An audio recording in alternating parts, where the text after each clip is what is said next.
Dagda agus tá fáilte roimhas mis an sciile beag. Hello, and you're very welcome. I'm the little storyteller, and it is Patron Insider time again. So, it being the start of the month, I have a new story. So, it's available for the close close club members and above. Yeah, so um, it's as I do every month, I try and find I work to kind of find new stories to go through, not just the old Irish lore, but also in many ways, kind of bring forward my own experiences and to show my connection with deity and the way I interact with them in many ways. And this story is called Wooden Pieces and the Parts They Play. And it's kind of following on of a theme that I've established a while ago in a number of other stories, Wooden Heart being a previous one about it. And it's kind of been inspired by community as well. So Laura and myself recently did an Ask Me Anything circumstance, which will be on both our YouTube channels fairly soon. It's turned into a rather large, kind of lengthy list of questions from our community who just wanted to get to know us better. And there's one particular question that kind of asked about the way that our relationships function and how we perceive the Dagda and the Morrigan's relationships and how they compare and contrast and anything like that at all. So it was a very, very fascinating question. Um, and follow on the subscriptions on YouTube, and you'll actually probably find those once they're posted. It shouldn't be too long.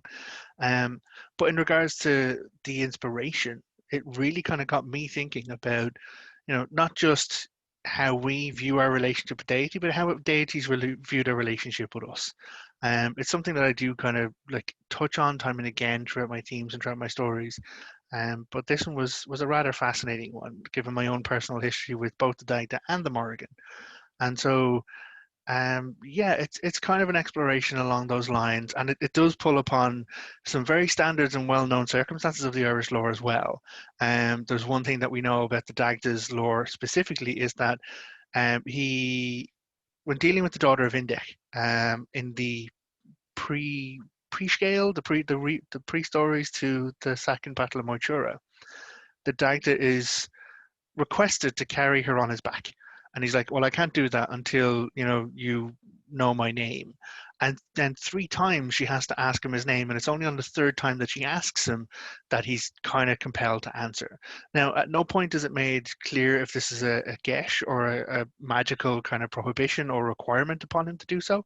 But we do see this theme time and again in the stories of this three, this three being the magic number for some circumstances, but it's almost that there are a reoccurrence of things in cycles of three or requests in cycles of three, and that by the third there must be some resolution or there must be some progression. So that was a lovely thing to bring forward into the story myself. Also, my personal views on the Dagda and the Morrigan and the way that their kind of characters manifest and the way that I interact with them as deities. So I don't want this to come across as a me-centric story, but it's also allowed me to kind of take a step to the side, take my ego out of it, and consider things from a deity perspective. With them looking in, like, are we fundamentally made by them? Are we just 100% crafted as this creature of deity, or do we still retain personal sovereignty? Do we still have our rights to be willfully ourselves? So this is a story that weaves in a number of different threads, and I do really, really hope you enjoy it. So, as I said, it's Wooden Pieces and the Part They Play.